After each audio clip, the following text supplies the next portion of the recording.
Hi friends, welcome to Kavyanayana YouTube channel. ನಾನು ಸುಷ್ಮಾ. ರಾತ್ರಿ ಉಳಿದಿರೋ ಅನ್ನದಲ್ಲಿ ಮಾಡೋಣ ಬನ್ನಿ ಚಕ್ಲಿನ.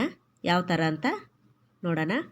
1 ಟೇಬಲ್ ಸ್ಪೂನ್ ಖಾರದ ಪುಡಿ, 1 ಟೇಬಲ್ ಸ್ಪೂನು ಉಪ್ಪು ತೊಗೊಂಡಿದ್ದೀನಿ, 1 ಟೇಬಲ್ ಸ್ಪೂನಷ್ಟು ಅಜ್ವೈನ್ ತೊಗೊಂಡಿದ್ದೀನಿ, 2 ಟೇಬಲ್ ಸ್ಪೂನಷ್ಟು ಬಿಳಿ ಎಳ್ಳು ತೊಗೊಂಡಿದ್ದೀನಿ, ಹಾಗೆ 2 ಟೇಬಲ್ ಸ್ಪೂನಷ್ಟು ಜೀರಿಗೆ ಕೂಡ ತೊಗೊಂಡಿದ್ದೀನಿ. ನೋಡಿ, 1 ಕಪ್ಪಷ್ಟು ಕಡಲೆಪಪ್ಪು ತೊಗೊಂಡಿದ್ದೀನಿ. ಇದೇ ಕಪ್ಪಲ್ಲಿ 2 ಕಪ್ಪಷ್ಟು ನಾನು ರಾತ್ರಿ ಉಳಿದಿರೋ ಅನ್ನ ತಗೊಂಡಿದ್ದೀನಿ ನೋಡಿ. ಹಾಗೆ ಇದಕ್ಕೆ ಅರ್ಧ ಕಪ್ಪಷ್ಟು ನೀರು ಕೂಡ ಎತ್ತಿಟ್ಕೊಂಡಿದ್ದೀನಿ. ಇವಾಗ ಕಡಲೆಪಪ್ಪನ್ನು ಪೌಡ್ರ್ ಮಾಡ್ಕೊಳ್ಳೋಣ ಬನ್ನಿ. ಮಿಕ್ಸಿ ಜಾರ್ಗೆ ಹಾಕ್ಕೊಂಡು ನುಣ್ಣಗೆ ಪುಡಿ ಮಾಡ್ಕೋಬೇಕು ನೋಡಿ. ಇವಾಗ 1 ಕಪ್ಪಷ್ಟು ಪುಡಿ ಮಾಡ್ಕೊಂಡು ಬಂದಿಟ್ಟಿದ್ದೀನಿ. ಇವಾಗ ಅನ್ನ ಕೂಡ ಅದೇ ಜಾರ್ಗೆ ಹಾಕ್ಕೊಂಡು ನುಣ್ಣಗೆ ಪೇಸ್ಟ್ ಥರ ಮಾಡ್ಕೊಂಬರೋಣ ನೋಡಿ. ಕರೆಕ್ಟ್ ಮೆಜರ್ಮೆಂಟಲ್ಲಿ ಮಾಡಿ. ತುಂಬ ಚೆನ್ನಾಗಿ ಬರುತ್ತೆ ಚಕ್ಲಿ. ತುಂಬ ಕ್ರಿಸ್ಪಿಯಾಗಿ ಸಖತ್ತಾಗಿರುತ್ತೆ. ಬೇರೆ ಚಕ್ಲಿಗಿಂತ ಈ ಚಕ್ಲಿ ಸಖತ್ ಟೇಸ್ಟಿಯಾಗಿರುತ್ತೆ ನೋಡಿ. ಅರ್ಧ ಕಪ್ಪಷ್ಟು ನೀರು ಹಾಕ್ಕೋತಾ ಇದ್ದೀನಿ. 2 ಕಪ್ಪು ಅನ್ನಕ್ಕೆ ಅರ್ಧ ಕಪ್ಪಷ್ಟು ನೀರು ಹಾಕ್ಕೊಂಡು ರುಬ್ಕೊಂಬಂದಿದ್ದೀನಿ ನೋಡಿ. ತುಂಬ ಪೇಸ್ಟಾಗಿ ರುಬ್ಬಬೇಕು. ಒಂದು ಪಾತ್ರೆಗೆ ತೆಗಿಯೋಣ ಅನ್ನನ ನೋಡಿ. ನೋಡಿ, ಎಲ್ಲವನ್ನು ಒಂದು ಬಟ್ಲಿಗೆ ತಕ್ಕೊಂಡಿದ್ದೀನಿ ನೋಡಿ. ಈ ಥರ ಇದಕ್ಕೇ ಕಡಲೆಪಪ್ಪನ್ನು ಪೌಡ್ರ್ ಮಾಡ್ಕೊಂಬಂದಿದ್ವಲ್ಲ ಅದನ್ನು ಕೂಡ ಸೇರಿಸ್ಕೊಳ್ಳೋಣ. ನೀವು ಒಂದೇ ಸತಿ ಕೂಡ ಹಾಕ್ಕೋಬೋದು. ಸ್ವಲ್ಪ ಸ್ವಲ್ಪನೇ ಹದ ಎಷ್ಟು ಬೇಕೋ ಅಷ್ಟು ನೋಡಿಕೊಂಡು ಕಲಿಸ್ಕೋಬೋದು ನೋಡಿ. ಬಿಳಿ ಎಳ್ಳು ಹಾಕ್ಕೋತಾ ಇದ್ದೀನಿ ನೋಡಿ. ಹಾಗೆ ಜೀರಿಗೆ ಕೂಡ ಸೇರಿಸ್ಕೊಳ್ಳೋಣ ನೋಡಿ. ಹಾಗೆ ಇದಕ್ಕೆ ಅಜ್ವೈನ್ ತಗೊಂಡಿದ್ದೀನಿ. ಕೈಯಲ್ಲಿ ತಿಕ್ಕಿ ಹಾಕ್ಕೋಬೇಕು. ಚಕ್ಲಿ ಘಮ ಚೆನ್ನಾಗಿ ಬರುತ್ತೆ ನೋಡಿ. ಈ ಥರ ಉಜ್ಜಿ ಹಾಕೋತಾ ಇದ್ದೀನಿ ನೋಡಿ. ಇವಾಗ ಇದಕ್ಕೆ ಖಾರದ ಪುಡಿ ಹಾಗೆ ರುಚಿಗೆ ಉಪ್ಪು ಹಾಕೋತಾ ಇದ್ದೀನಿ.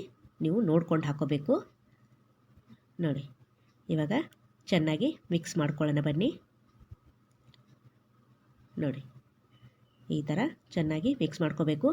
ಅನ್ನ ಜಾಸ್ತಿ ಆದರೆ ತೆಳುವಾದರೆ ನೀವು ಇನ್ನೊಂದು ಸ್ವಲ್ಪ ಕಡಲೆಪಪ್ಪನ್ನು ಪೌಡ್ರ್ ಮಾಡಿಕೊಂಡು ಸೇರಿಸ್ಕೋಬೋದು. ಇಲ್ಲಾಂದರೆ ಕಡಲೆ ಹಿಟ್ಟನ್ನು ಕೂಡ ಸೇರಿಸ್ಕೋಬೋದು. ಕಡಲೆ ಹಿಟ್ಟು ಸೇರಿಸಿದ್ರೆ ಬೇರೆ ಟೇಸ್ಟ್ ಕೊಡುತ್ತೆ ನೋಡಿ.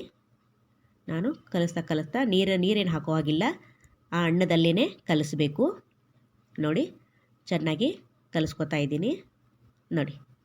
ಸ್ವಲ್ಪನೇ ಕೈಗೆ ನೀರು ಹಚ್ಕೊಂಡು ಚೆನ್ನಾಗಿ ಕಲಿಸ್ಕೊಳ್ಳಿ. ನೀರು ಮಾತ್ರ ಹಾಕಕ್ಕೆ ಹೋಗಬೇಡಿ ಯಾವುದೇ ಕಾರಣಕ್ಕೂ.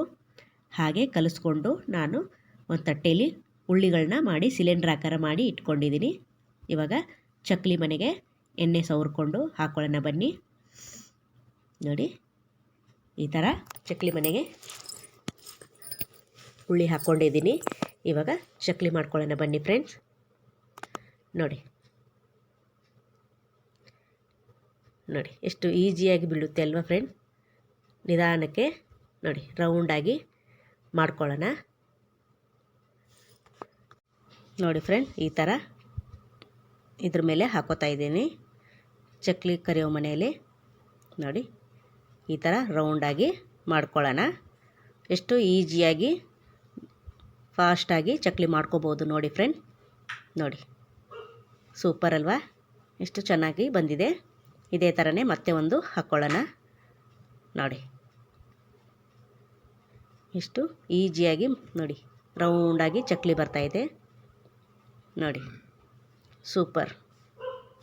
ನೀವು ಇದೇ ಥರ ಮಾಡ್ಕೋಬೇಕಂತೇನಿಲ್ಲ, ಯಾವ ಥರ ಆದರೂ ಮಾಡ್ಕೋಬೋದು. ಚಕ್ಲಿ ಮನೆಗಳು ಎಷ್ಟೊಂದು ಮನೆಗಳಿದೆಯಲ್ಲ ಅದರಲ್ಲಿ ಯಾವ ಥರ ಆದರೂ ಮಾಡ್ಕೋಬೋದು ನೋಡಿ. ಎಣ್ಣೆಯಲ್ಲಿ ಕೂಡ 2 ಹಾಕಿದ್ದೀನಿ. ಇವಾಗ ಇದು ತಿರುಗಿಸ್ಕೊಳ್ಳೋಣ ನೋಡಿ. ಲೋ ಫ್ಲೇಮಲ್ಲಿ ಚೆನ್ನಾಗಿ ಕರಿಬೇಕು. ಅನ್ನದಿಂದ ಮಾಡಿರೋದ್ರಿಂದ ಸ್ವಲ್ಪ ಕ್ರಿಸ್ಪಿಯಾಗಿ ಕರಿಬೇಕು ನೋಡಿ. ಈ ಥರ ಬಿಡ್ತಾಯಿದ್ದೀನಿ. ಫ್ರೈ ಮಾಡೋ ಜಾಳ್ಗೆಯಲ್ಲೇ ಹಾಕಿ ನೋಡಿ ನಿಧಾನಕ್ಕೆ ಈ ಥರ ಬಿಡ್ಬೋದು. ತುಂಬ ಈಸಿಯಾಗಿರೋ ಮೆಥಡ್ ತೋರಿಸ್ಕೊಡ್ತಾ ಇದ್ದೀನಿ. ಕ್ರಿಸ್ಪಿಯಾಗಿ ಸೂಪರಾಗಿ ಬಂದಿದೆ ಚಕ್ಲಿ. ನೀವು ಒಂದು ಸತಿ ಮನೇಲಿ ಟ್ರೈ ಮಾಡಬೇಕು ಫ್ರೆಂಡ್ಸ್ ನೋಡಿ. ವಾವ್. ಸೂಪರ್. ಒಂದು ಸ್ವಲ್ಪನೂ ಮುರಿಯಲ್ಲ, ಏನಿಲ್ಲ. ನೋಡಿ ಎಷ್ಟು ಸಖತ್ತಾಗಿ ಚಕ್ಲಿಗಳು ಎಣ್ಣೆಯಲ್ಲಿ ಫ್ರೈ ಆಗ್ತಾಯಿದೆ. ಇವಾಗ ಮುಂಚೆದೆರಡು ತೆಗೆದುಬಿಡೋಣ. ನೋಡಿ ಇಷ್ಟು ಕ್ರಿಸ್ಪಿಯಾಗಿ ಎಣ್ಣೆಯಲ್ಲಿ ಫ್ರೈ ಮಾಡಬೇಕು. ಅಂಡದಿಂದ ಮಾಡಿರೋದಲ್ವ, ಚೆನ್ನಾಗಿ ಫ್ರೈ ಮಾಡ್ಕೋಬೇಕು. ಇದೇ ಥರ ಎಲ್ಲವನ್ನು ಮಾಡಿ ಪ್ಲೇಟಿಗೆ ಸರ್ವ್ ಮಾಡ್ಕೊಂಡಿದ್ದೀನಿ. ನೋಡಿ ಫ್ರೆಂಡ್, ಸೂಪರಾಗಿ ಕಾಣಿಸ್ತಾ ಇದೆಯಲ್ವಾ? ವಾವ್. ಹಾಗೆ ಒಂದನ್ನು ಮುರಿದ್ಬಿಟ್ಟು ಕೂಡ ತೋರಿಸ್ತೀನಿ ನಿಮಗೆ. ಎಷ್ಟು ಕ್ರಿಸ್ಪಿಯಾಗಿ ಬಂದಿದೆ ನೋಡಿ. Wow, super. ನೋಡಿ ಎಷ್ಟು ಪುಡಿ ಪುಡಿ ಆಗ್ತಾಯಿದೆ. ಈ ವಿಡಿಯೋ ನಿಮಗೆ ಇಷ್ಟವಾದರೆ ಪ್ಲೀಸ್ ಲೈಕ್ ಮಾಡಿ, ಶೇರ್ ಮಾಡಿ, ಕಮೆಂಟ್ ಮಾಡಿ, ಸಬ್ಸ್ಕ್ರೈಬ್ ಮಾಡ್ಕೊಳ್ಳಿ. ನಮ್ಮ ವಿಡಿಯೋ ನೋಡಿದ್ದಕ್ಕಾಗಿ ನಿಮ್ಮೆಲ್ಲರಿಗೂ ಧನ್ಯವಾದಗಳು. Thank you for watching. ನಮಸ್ಕಾರ.